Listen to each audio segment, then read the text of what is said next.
Fabulous second graders, are we alone? Double check, look around you, make sure Ms. Shultz and Ms. Taylor are nowhere near. Okay, I am coming to you from inside my dungeon in the deepest, darkest part of the dungeon to talk to you today about my latest plan for taking over the world. But if anybody asks, we're talking about levers. Levers. What are we talking about today? That's right, levers. Now, it just so happens that levers are an amazing simple machine that we use all the time, just like all the other simple machines.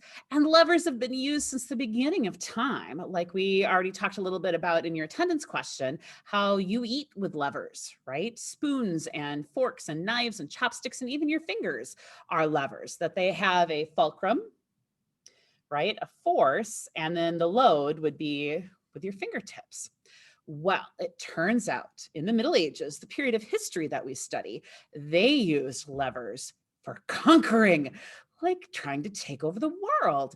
So I thought I could put two of those things that we're studying together, levers in science and medieval history in history, and use it to come up with my own plan to take over the world. But shh, you can't tell Ms. Shultz or Ms. Taylor or they'll stop me again. So I'm going to share with you a few of the things that I'm going to use to take over the world. So the first one is a sword. Yes, a sword is a lever because where you hold it is the fulcrum, right?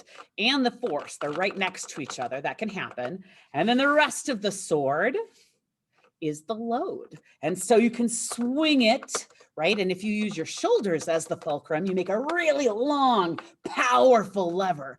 And because it's also a wedge, being a very narrow, pointy, sharp edge, well, whenever you combine two simple machines, it becomes twice as powerful.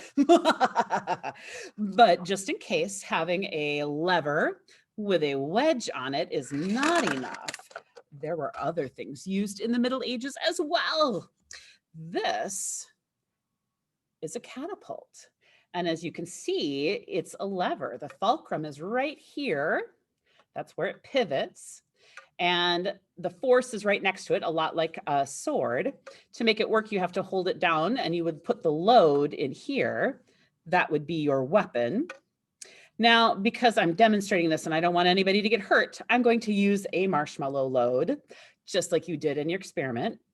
But of course, safety first. All right, everybody put on your safety goggles. Tighten them up. Is everybody ready? Perfect. All right. I'm going to add a little extra force by twisting this, making it extra tight. All right. Now, usually you wouldn't aim your levers at anybody, but I'm trying to take over the world. So I'm putting my load in. The force and the fulcrum are right here. Let's see. Here we go. Yes, it works perfectly. Perfectly. But just in case my catapult lever is not enough, there's another one. Now you might be thinking, oh, Ms. Lund, a trebuchet, which uses more of a swinging motion on the lever. Oh, no. This time I have combined a lever with an inclined plane to be unstoppable. It is something called a siege tower. Ooh, it even has our next simple machine on it, wheels, so that you can roll it into place against a castle wall. And you can see how tall it is. And there are my inclined planes. Yes, it's several stories tall. So the soldiers could go in, climb up the ladders, and get to the top to use this lever here, another catapult to fire. But they also have this wheel and rope, so that makes it a pulley. 4 simple machines in one to lower this inclined plane. And you could go over the wall, so you could have some soldiers come out here and go over the wall, while other soldiers are firing the catapult from the top. Yes, if I had siege engines, I think I would be completely unstoppable. Think of all the soldiers that I could pile in here, and it would be easy to push it against a castle wall because of these wheels.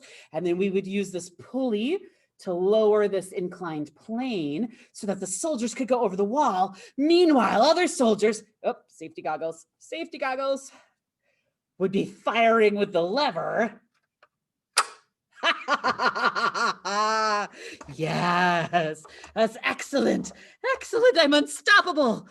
Unless somebody tells Ms. Shultz or Ms. Taylor. You wouldn't, would you, scholars? All right, well, you might be thinking, Ms. Lund, your plan seems perfect. How can we help? Well, scholars, along with this lesson on levers and how they were used in medieval history and how I'm going to use them to take over the world, I've also included instructions on how you can make your own catapult at home using craft sticks, tape, a rubber band, and a plastic spoon. And of course, marshmallows for loads. So again, we have here our fulcrum, the part that doesn't move.